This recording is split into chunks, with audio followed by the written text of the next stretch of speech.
Depuis un mois, depuis le 24 février, l'armée russe a lancé deux principales attaques. La première venant d'un axe sud et est qui devait permettre de capturer un certain nombre de territoires au-dessus de la Crimée, dans la zone de Kherson, Mélitopol, et à partir des deux territoires indépendantistes de Donetsk et de Lugansk. L'objectif était un objectif politique. Il s'agissait d'abord de pouvoir conquérir un maximum de territoires ukrainiens pour ensuite, lorsque fatalement il y aura des discussions de paix, être en position de force pour renégocier effectivement le dispositif territorial indépendantiste. Le deuxième axe d'attaque des Russes visait la capitale Kiev.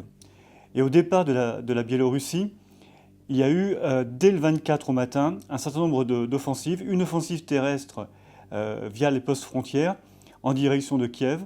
Une attaque directe, héliportée, sur l'aéroport de Gostomel.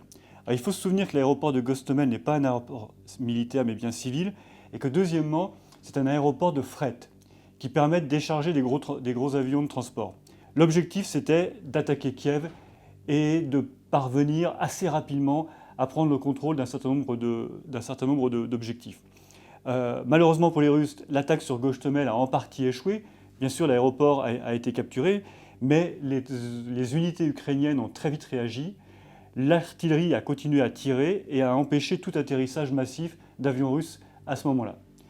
Depuis le 24, finalement, les choses ont peu évolué. On a vu un certain nombre de poussées russes en provenance de l'Est sur les villes de Kharkiv, Soumy, et puis certaines colonnes blindées russes ont même réussi à atteindre les faubourgs les plus éloignés de Kiev à l'Est.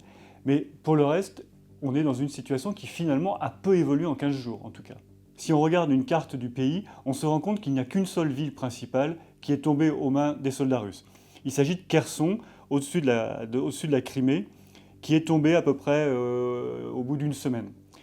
Après 4 semaines, il reste quand même très difficile de faire des pronostics. L'armée russe, certes, a réussi à conquérir une partie du territoire, en particulier au sud et à l'est de l'Ukraine. Elle piétine de façon assez sensible autour de Kiev. Elle n'a pas réussi à s'approcher d'Odessa et des villes comme Kharkiv résistent toujours. Donc le bilan est quand même assez négatif. Ceci étant dit, la résistance des Ukrainiens risque de s'effondrer. Et ce serait certainement dû à une baisse du soutien extérieur, parce qu'il ne faut pas oublier que les Ukrainiens résistent, mais c'est grâce aux apports massifs d'armement qui ont été livrés par les Occidentaux et l'OTAN en particulier.